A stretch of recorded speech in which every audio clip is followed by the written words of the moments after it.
Good morning, everyone. It's me, Lindsay. Thanks for tuning in to this episode of Moms on the Left University. Today's episode is on gerrymandering. So just a quick refresher on what gerrymandering is and what we can do to fight back against this practice. Gerrymandering refers to the practice that occurs every 10 years after the census, where district lines need to be redrawn. So every state in the country is split up into different districts, and from those districts we elect our congressional representatives and our state legislators. So every 10 years after the census, those have to be redrawn to reflect a changing population. So when you gerrymander a district, it means you take a district and you redraw it in a way that's going to best help your party, the party in power, because that's who gets to draw the district lines. There's really two ways that you can do this. You can either take all of your opponent's supporters and pack them into as few districts as possible to sort of lessen their statewide impact.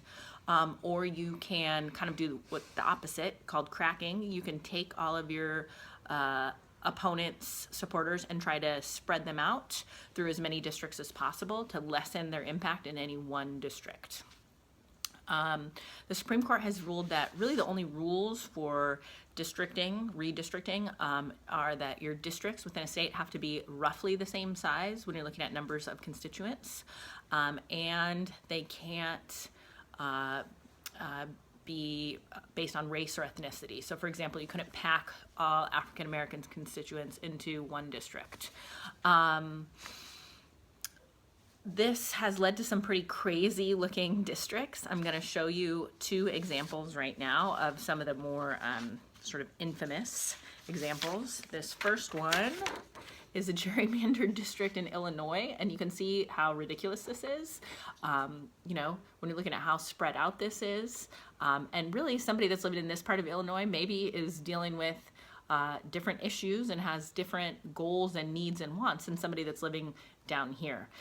So that's really the fallacy of gerrymandering, is that, you know, it's drawing these crazy lines and splitting up voters in a way that doesn't really make sense. This is another good example. This is one of the more infamous districts in North Carolina.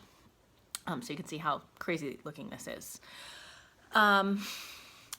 The problem with gerrymandering is that when you gerrymander, you make congressional districts less competitive. And of course, when you're taking away competition in elections, you know, that makes it really hard for quality candidates to get elected if the other party is always guaranteed a win. So what can we do to fight back against this? California is really on the right track. California in 2008 established an independent citizen commission to redraw district lines, something that most election officials, people that study elections and suffrage, most election officials say that this is, you know, really the best way to make sure that districts are more fair. And in California, this has actually been pretty successful. It's led to more competitive districts in the state of California. So that's pretty awesome. It's still not fail-safe. Of course, you're always going to have districts that, you know, are going to go more one way than the other. But it's certainly better than giving power to elected officials who are just going to draw the boundary lines so that their party always stays in power. So the best thing we can do to kind of fight back against gerrymandering is continuing to support this push for independent, bipartisan redistricting commissions throughout the country. Hopefully this has been a good refresher for you on what gerrymandering is and how we can fight back against it. Thanks so much for listening, and we'll see you next week.